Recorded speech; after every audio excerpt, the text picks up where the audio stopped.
Ahora sí, muy bien, seguimos. Ahora vamos entonces a volver al concepto de dominio y recorrido que me piden aquí, ¿tá? Mirando el dibujo, como decíamos. Y entonces, hay alguien que se tiene que mutear para que... Ahí va.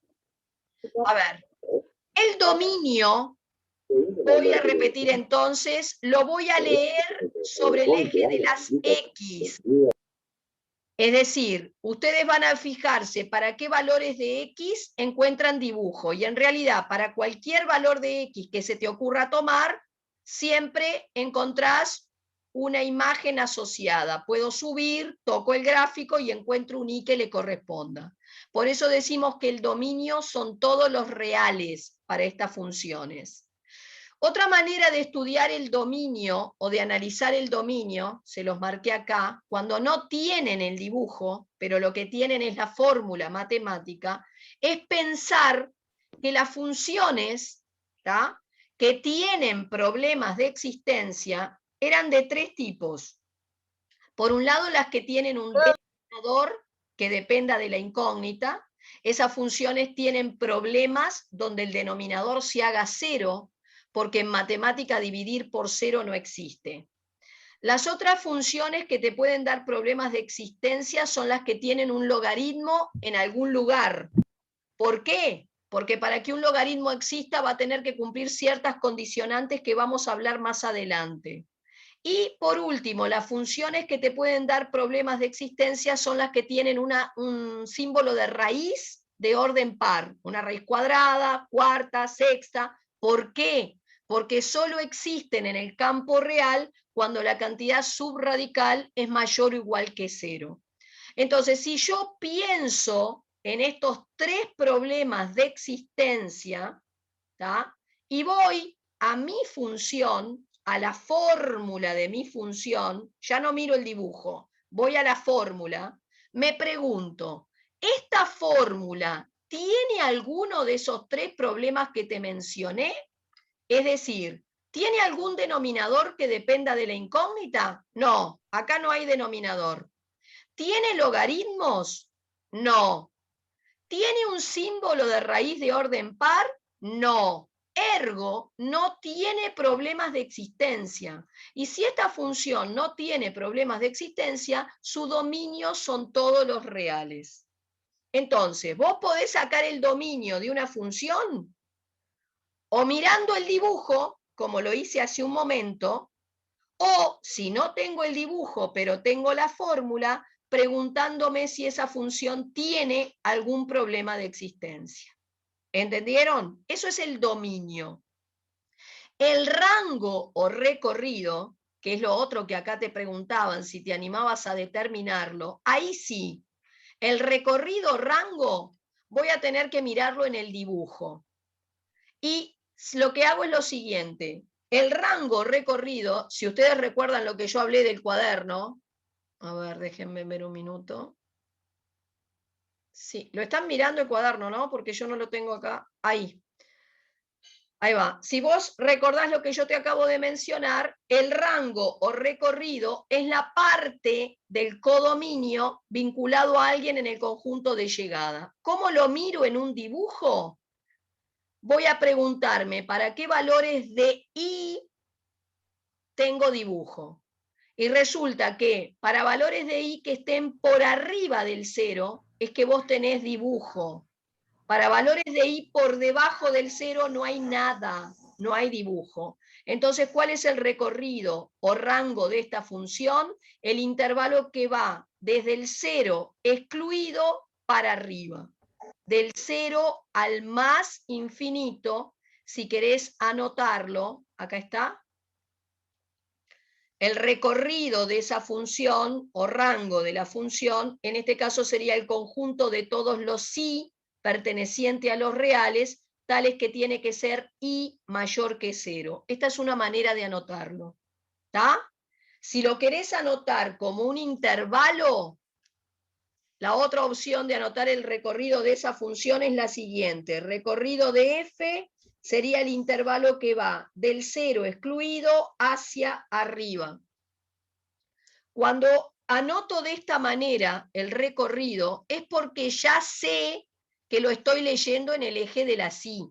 Se sobreentiende que quien lee esta información ya sabe que el recorrido lo lee en el eje de la Y.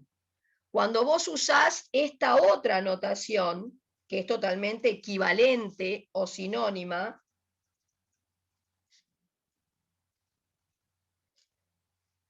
por teoría de conjunto, estás especificando o dándole a entender a quien va a leer esta información que lo estás leyendo en el eje de la Y, porque el recorrido es el conjunto de las Y que cumplen tal cosa.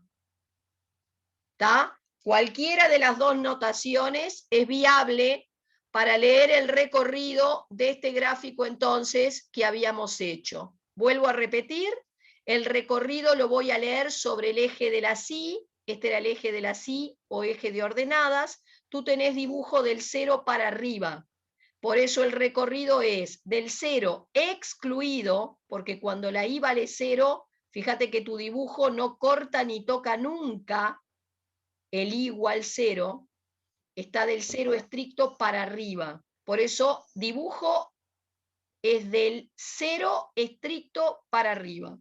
¿Tá? Por eso acá es estricto. Son los I mayores estrictos que 0. Bueno, ya saben cómo leer el recorrido de una función a partir de un gráfico, lectura de un gráfico. Otra de las preguntas que nos hacemos cuando estamos estudiando esta función, ¿es creciente o es decreciente? Bueno, para plantear o responder a esto, tengo que acordarme que los gráficos los voy a leer barriendo el gráfico de izquierda a derecha, me muevo en este sentido, de izquierda a derecha, y yendo de izquierda a derecha la función crece. O sea Profe, que... tengo una pregunta. Si Sí. son exponenciales, ¿no deberían crecer todos? No, porque ahora te voy a mostrar una pequeña diferencia en la que decrece la función exponencial. ¿Tá? Esta era una función exponencial con base 2. ¿Está claro? Ahora después, o sea, en definitiva una base mayor estricta que 1. Te voy a mostrar después qué pasa cuando la base está entre 0 y 1. La función pasa a decrecer. Ahora después lo voy a comparar para que lo veas. ¿Tá? Es también exponencial, pero en lugar de crecer, decrece. ¿Está? Por ahora esta crece. Y quiero que te fijes que era para una base mayor que 1. Sigo. Nosotros acá vamos a decir que la función es estrictamente creciente. ¿Por qué? Porque cumple que elegidos dos valores de x cualesquiera, por ejemplo el x1 menor que el x2, el i que le corresponde al x2 es mayor estricto que el i que le corresponde al x1. ¿Tá? O sea, mayor estricto significa que no cabe en ningún momento la posibilidad de un igual, o sea que la función crece constantemente, por eso se dice estrictamente creciente, no tiene ningún intervalito de meseta donde podés considerar que para distintos valores de x tengo el mismo valor de y. Eso no se da en estas funciones exponenciales. Sigo. A ver, acá. Bien. Y acá, fíjense, lo que hice fue tomar otra función, g de x, que la diferencia que tiene con la función anterior, la anterior era un 2 a la x, ahora tomé un medio a la x, sigue siendo función exponencial porque cumple con la condición de tener la incógnita en el exponente y la base ser un número mayor que 0 y distinta de 1. Es una función exponencial, pero la base está comprendida entre 0 y 1. ¿Tá? En este caso, un medio. ¿Cuál es la forma de esta gráfica? Para generarla pueden hacer una tabla de valores, otra vez elegir varios valores para la X y calcular los correspondientes I's y obtienen, yo lo hice acá, es la que está en azul, ¿tá? Este es el gráfico de la función cuando, ven, la base es un medio, o sea 0,5. ¿Está? 0,5 a la x, dice acá, que es lo mismo que un medio a la x. El dibujo, fíjense, es el azul. Entonces, acá te hice en el mismo par de ejes coordenados, el de 1/2 a la x y el de 2 a la x, que es el que quedó en rosado. ¿Cuál es la diferencia entre la función? A ver, la voy a anotar acá en la hoja auxiliar, así no estoy yendo y viniendo. ¿Cuál es la diferencia entre la función f, que era 2 a la x, y la función g, que es 1/2 a la x? Fíjense que la base de esta función y la de esta están emparentadas, son de la misma familia. Esta base es la inversa de esta. ¿Tá? O sea, ¿por qué son inversas? Si vos tenés una fracción como esta y das vuelta los elementos, esta fracción es la inversa de esta que está acá, o esta la inversa de esta. ¿Está claro? Son inversas estas fracciones. Las diste vuelta. Entonces, si yo en la función f la base era el 2, esa función f, en lugar de escribir solo 2, podría transformarlo en fracción poniéndole denominador 1. ¿Está? 2 dividido 1 es 2. Es lo mismo. Si yo doy vuelta la base, me quedo con 1/2 a la x. La diferencia entre f y g es que las bases se invirtieron. ¿Qué pasa con los dibujos de estas dos funciones? Las dos son exponenciales, porque la incógnita está en el exponente y la base es, repito, mayor que 0, distinta de 1. Pero cuando voy a hacer el croquis de estas dos funciones sobre un mismo par de ejes coordenados, que es lo que tenés acá, yo lo hice en GeoGebra para que quedara más prolijo, en azul está la de 1/2 a la x, en rojo la de 2 a la x. Fíjense que mientras la f era creciente, o sea, barrida de izquierda a derecha, crecía, la otra, leída de izquierda a derecha, decrece. Ambas se cortan al eje de las y en el mismo lugar, 1. Pero, repito, una decrece mientras que la otra crece. Si yo doblo la hoja del cuaderno por donde está el eje de la y, el dibujo azul se le superpone con el rojo. O sea que una es el espejo de la otra. Una es el resultado de hacer una simetría axial a la otra. O sea, por ejemplo, si yo a la azul le hago una simetría axial y el eje de simetría es el propio eje de la y, lo que obtenés es el dibujo que está en rojo.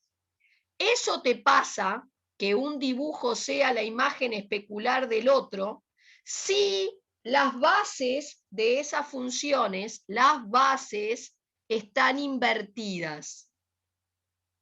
Y además, cuando la base es la que es mayor que 1, la función es creciente, barrida de izquierda a derecha, y cuando la base es la inversa y es un número entre 0 y 1, la función es decreciente, barrida de izquierda a derecha. ¿Está? Acá está, es lo que les puse aquí. Las dos gráficas de f y g en este caso son simétricas con respecto a un eje, que en este caso es el eje de ordenadas, el propio eje de la y. ¿Está claro? Solo te pasa, vuelvo a repetir, si las funciones exponenciales tienen este formato, un número a la x, y cuando vas a comparar sus bases, una es la inversa de la otra. Bien. En general, después de todo esto que les conté, algunas propiedades que voy a destacar o resaltar de la función exponencial. Primero, la función exponencial de ecuación general f de x igual b a la x con b mayor que 0 y b distinto de 1 puede dividirse en dos casos, según sea el valor de la base. De este modo vas a tener, caso 1, base mayor estricto que 1, sería el caso del 2 a la x, base mayor que 1. Por ejemplo, esta función, donde la base era el número 2. El 2 era mayor que 1. ¿Qué es lo que tuviste? Bueno, yo vi que el dominio eran todos los reales. En lugar de poner dominio todos los reales, si lo anoto bajo la forma de un intervalo, sería el intervalo que va entre menos infinito y más infinito. Esto quiere decir, para quien lo lee, que sea cual sea el valor de x que toma, siempre encuentra un i asociado. La imagen o rango o recorrido era entonces el intervalo que iba del cero excluido al más infinito. Ya vimos hace un momento que lo podíamos escribir así. Otra característica que vi es que todas las gráficas esas pasan por el punto de coordenadas 0, 1. En otras palabras, cortan al eje de la Y a la altura del 1. Después, otra cosa que observo es que la gráfica es continua, no tiene huecos o saltos, ¿sí? Yo puedo, si voy al dibujo de esa función, hacer el trazado de esta función sin necesidad de levantar el lápiz de la hoja. Esa es la idea intuitiva que tenemos de algo continuo. Una función es continua, a grosso modo, si puedo hacer el trazado de esa función sin levantar el lápiz de la hoja. Entonces, como yo puedo hacer todo el recorrido sin levantar el lápiz de la hoja, voy a decir también que esta función es continua en el intervalo en el que está definido. Y por último, la gráfica crecía de izquierda a derecha. ¿Qué es lo que pasa con el dibujo de una función exponencial que tiene una base comprendida entre 0 y 1? Ejemplo, este que vimos acá. Era el dibujo que hoy hicimos en azul. ¿Cuáles son las características del dibujo azul? Bueno, el dominio sigue siendo el mismo. O sea, fíjate que para el gráfico azul, sea cual sea el valor de x que tú elijas, siempre encontrás un i asociado. Sea cual sea el valor de x que yo elija para construir una tabla, siempre puedo encontrar un resultado en i. O sea, el dominio son todos los reales.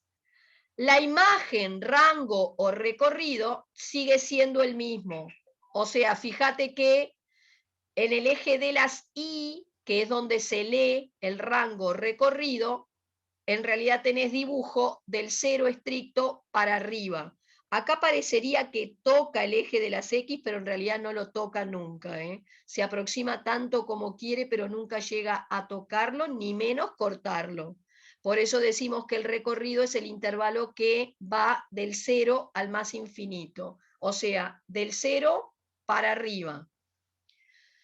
La gráfica azul también corta el eje de la Y en el mismo lugar, en este punto que tiene x0 y 1.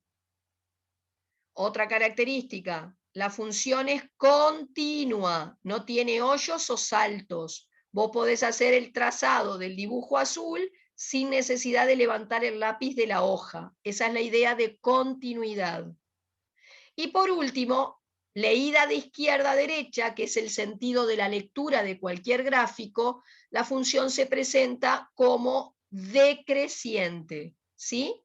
Leída de izquierda a derecha, la función decrece.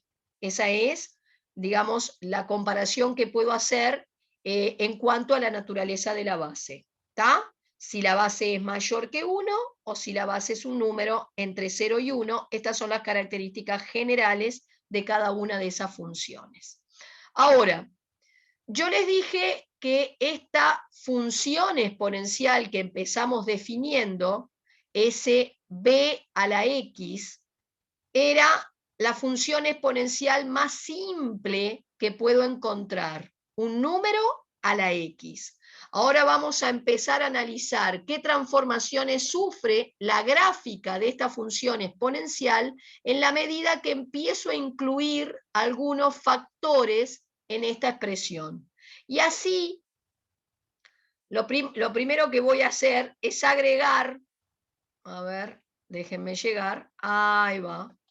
Agregué una constante k delante de mi función exponencial básica. Es decir, voy a pasar a estudiar qué pasa con esa función exponencial cuando delante del b a la x no hay necesariamente un 1, sino que podés tener otro número, un 2, un 3/4, un 8, un 1000, cualquier número, ¿está?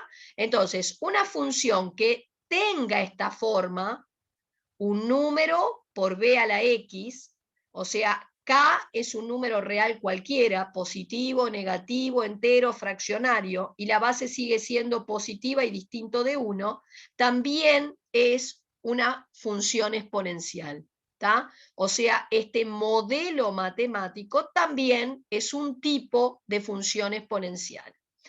Y lo primero que me cuestiono es cuál es el efecto que tiene sobre la gráfica que empezamos a estudiar hace un momento, esa K que pueda llevar delante.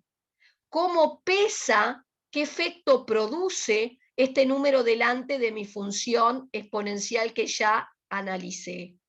Y bueno, acá les muestro el efecto de colocar delante de la función, esta que no tiene número delante como si fuera un 1, esta fue la que estudié hoy, la hice en verde, ¿tá? Es como si tuviera un K1 delante del 2 a la X.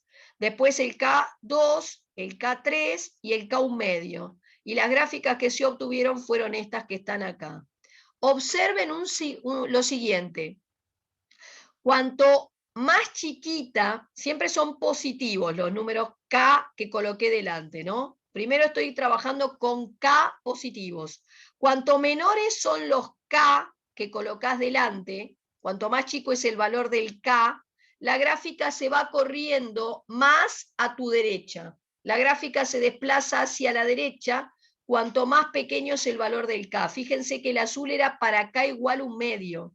El verde era el mío, el que sería K igual 1, y luego el rojo era el que tenía K2, y el naranja o amarillo, como quieras verle, es el que tiene K3. ¿Está claro? O sea, es lógico lo que estamos viendo. Lo que van a cambiar son los puntos de corte del gráfico con el eje de la Y. A cualquiera de estos puntos de corte con el eje de la Y le corresponde X0. Entonces, si la X es 0 en cualquiera de esos casos, 2 a la 0 siempre te da 1. Entonces la diferencia es el número que tenés delante. Entonces, cuanto más grande sea el número que está delante, ese corte se da más arriba.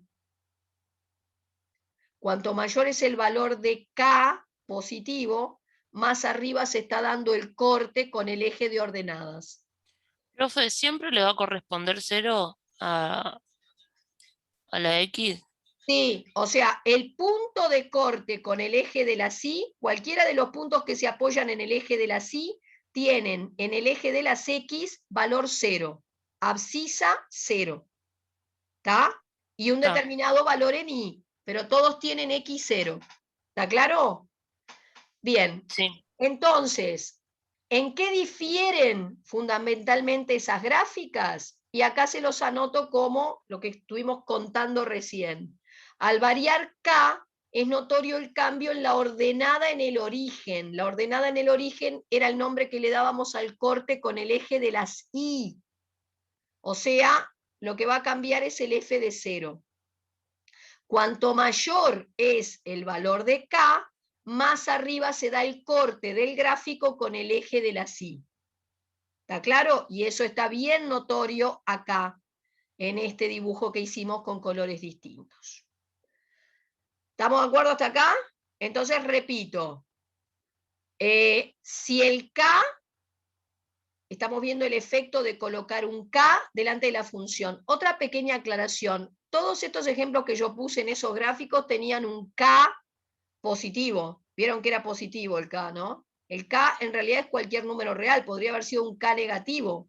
Si vos pones un K negativo, lo que te va a pasar es que las I's que vas a obtener en la tabla, si el K fuera negativo, la I, la cuenta esta, me va a dar negativa. Entonces el dibujo que aparece va a estar por acá abajo simplemente, ¿no? Va a estar más abajo. ¿Va? Se va a correr hacia abajo también. ¿Está?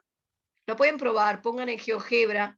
Si ustedes ponen en GeoGebra, esto está hecho en GeoGebra para hacerlo más rápido y más prolijo, elegí valores de K que sean negativos en este mismo popurrí, hace todo sobre un mismo par de ejes coordenados y fíjate cómo te van dando las gráficas. Es una manera de comparar.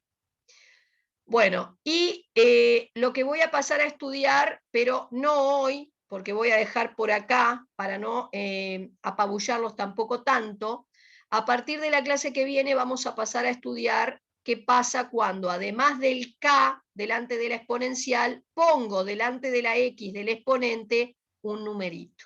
Y ahí vamos viendo cómo se va distorsionando el gráfico y cómo se va, digamos, corriendo hacia ciertos lados. Pero esto entonces dejamos acá hasta la página 7, así me hacen acordar la próxima donde retomo, página 8 entonces, y vamos a seguir explicando.